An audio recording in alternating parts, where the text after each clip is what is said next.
Yeah, I guess Amber, the big question now is how are you feeling? How are you doing? I'm feeling really good. I've been recovering really quickly. According to the doctors, they say this is like the fastest they've seen people recover from something like this. So, just really grateful to be on that path to getting back to normal. Just waiting to go back to work and to school. Starting next week, I start my master's program. So, I'm just like ready to get started.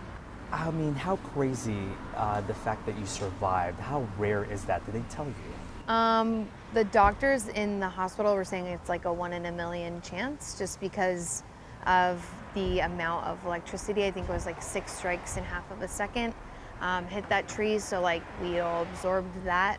And then yesterday, I learned for the first time how long I didn't have a heartbeat or oxygen was like over 10 minutes, which is like usually if people survive that, they have brain damage and a lot of other issues associated. And they worked on me for over 35 to 40 minutes doing chest compressions, got my heartbeat back once, and then it was gone, and then brought it back again with like a 10-minute plus gap between the two times they felt that heartbeat come through. So just crazy. I mean, with those additional stats, I'm sure it was even more rare.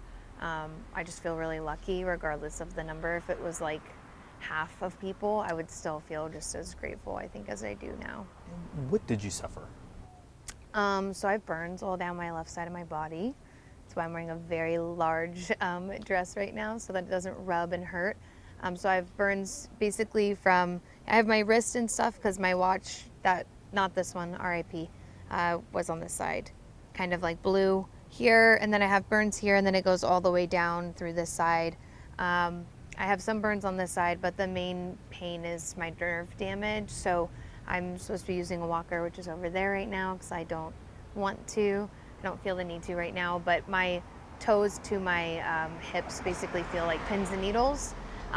They feel numb if they're not pins and needles, and then the worst pain's the middle of the night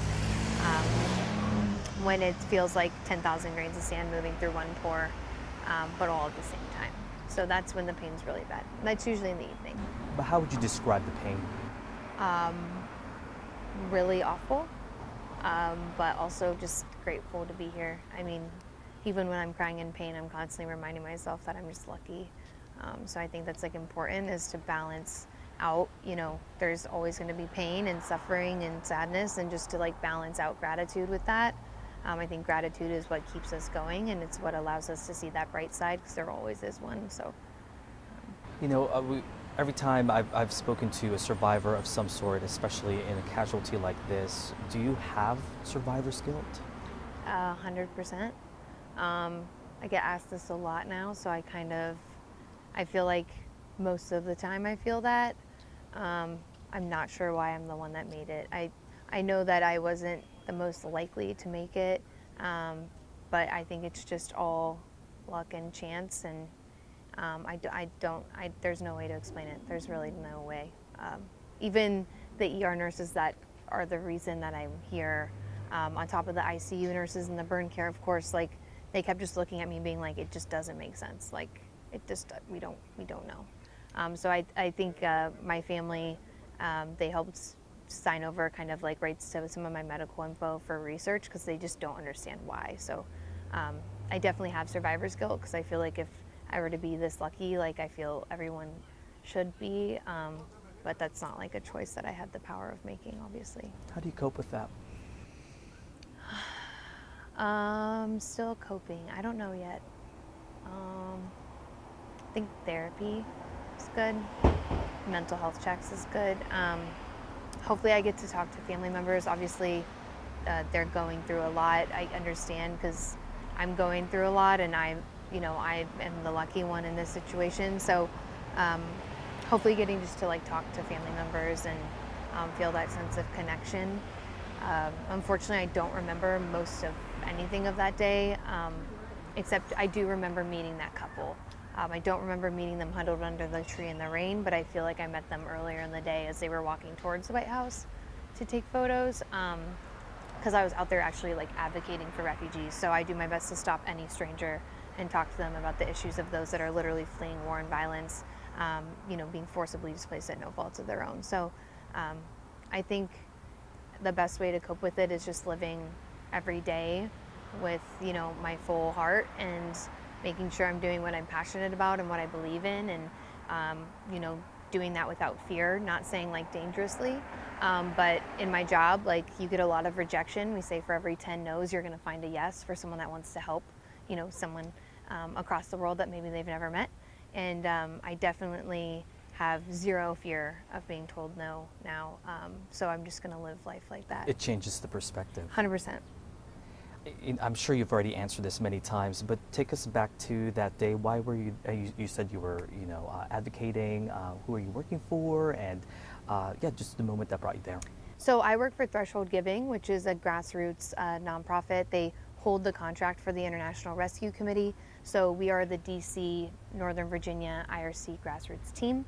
It's the only campaign that I work on, and I'm actually the director of that program. So there's a team of us, there's about 16 of us that do this as a full-time job, right? We go out every single day, we put on our yellow IRC vests, and from literally 11:30 till 7 p.m., we are talking to people about issues that span, like I was saying, about refugees being displaced by war and violence, people seeking the right to immigration or asylum, those fleeing gender-based violence, LGBTQ.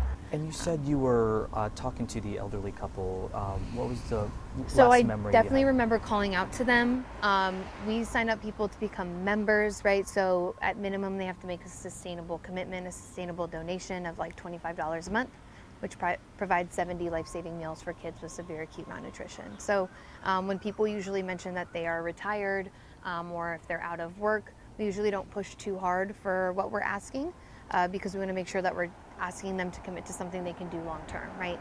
So I remember calling out to them. I remember them caring to hear what we were doing, talking to them about the IRC, and then they had mentioned that they were retired, that they were traveling in DC, and I just remember, as I do with a lot of people, recommending a lot of different museums and wondering what they had seen, and then telling people about some of the places that aren't like the typically known, museums that aren't the Smithsonian's that are still really cool.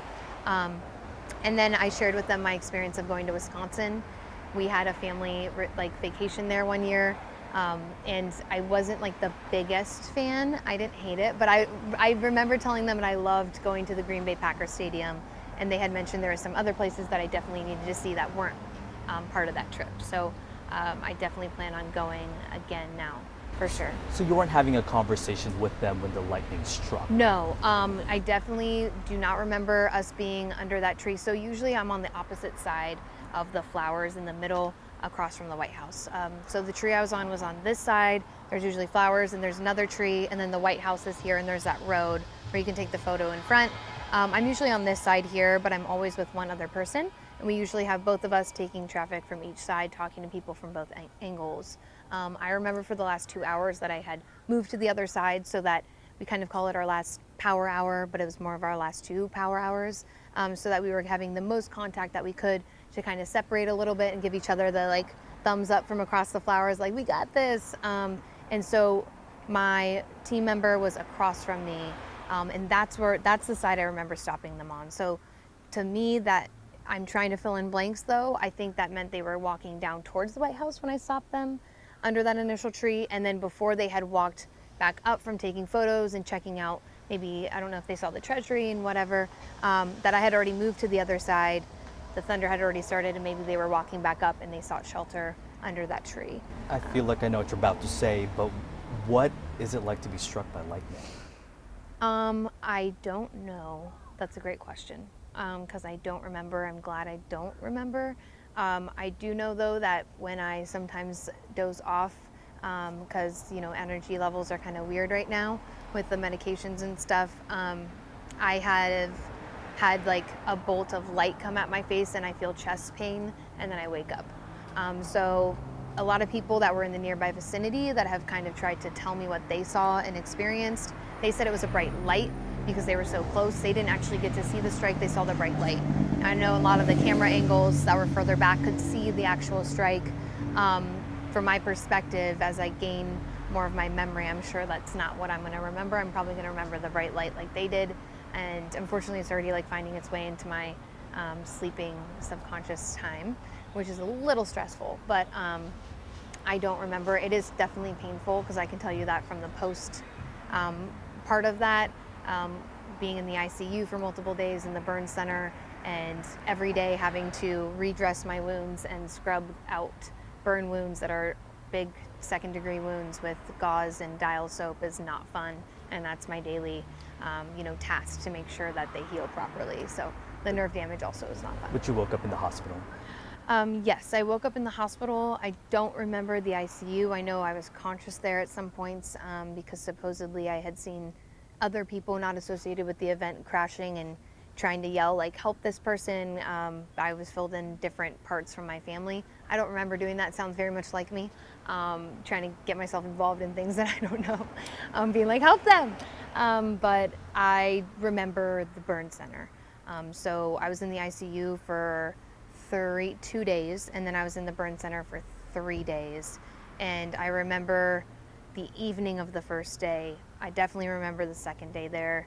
And the third day, I pushed really hard to make sure I got out the next one because I had kind of tipped over in my walker because I didn't know how to use it very well. I thought that you're supposed to put your body weight into it and push it. It's more of like a stabilizer, just so people out there know that's how you use a walker. But I kind of toppled over, and then it ruined my chances of getting to prove I could do stairs. So that was the second day. On the third day, I did double the stairs so that I could make sure I could go home. So I remember the third day because that was rough. That was tougher. I want to make sure we talk about this. The people who helped you. Who helped you? You said it lasted for 40 minutes. They were trying to help you. Help resuscitate me. So Nolan and Jesse were the two traveling ER nurses who happened to be on vacation at the time in the area. Were visiting the White House, but they do like 3-month assignments all across the country. I think their next one's in San Diego. So if you're in San Diego and happen to be in the ER anytime soon, you're in good hands. But they literally were off on the far corner of Lafayette. They saw the strike, and Nolan was actually taking a video right after the strike. You don't see me or anything on the ground because it was so far away, but they were right next to one of the little lookout centers for the Secret Service, and the Secret Service was letting them use the lip of the building. And the Secret Service had just gotten a walkie-talkie call, I think, saying, oh, people were hit. And they're like, wait, what? And he threw his bag, and Jessie threw her stuff, and they went sprinting towards where we were, and immediately started, providing chest compressions, CPR, and triaging us out based on necessity. Secret Service was immediately on the scene. They were already on the scene when Nolan and Jesse had arrived there, and one of the other Secret Service officers was swapping out, particularly with Jesse, the female nurse, and her going back and forth between me, and literally brought me back twice. So like no heartbeat, brought it back, nothing, 10 minutes plus passed, and then brought me back. So I didn't have a strong heartbeat, I guess, when I got into the ambulance eventually, but they wanted to make sure I was stable enough before I went.